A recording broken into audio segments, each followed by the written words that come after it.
Hello friends, welcome to my channel. I'm going to tell you about baby potatoes. Baby potatoes are also called creamers. These are very good for us. Its skin and inside both are healthy. It contains vitamin C, antioxidants and minerals like iron. So never peel it. Enjoy the whole potato. It's rich in potassium that is good for heart, muscles and digestion. Baby potatoes are good source of fiber. So they are good for digestion. Baby potatoes or creamers are low sodium, that is very less sodium is there. Baby potatoes have good carbohydrates.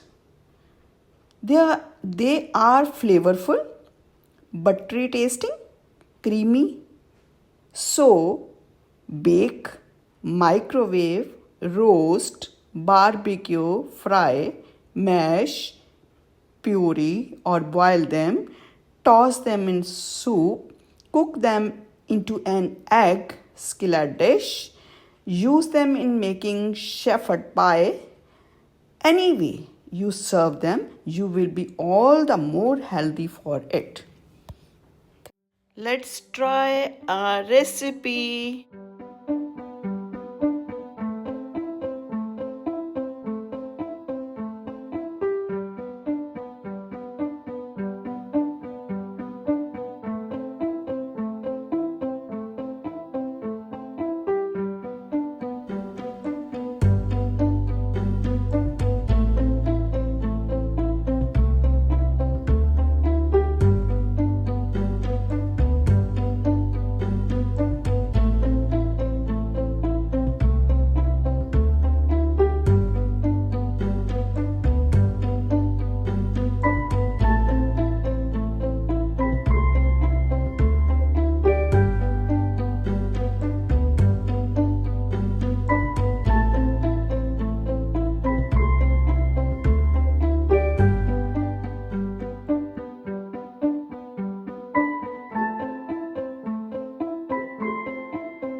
Thanks for watching.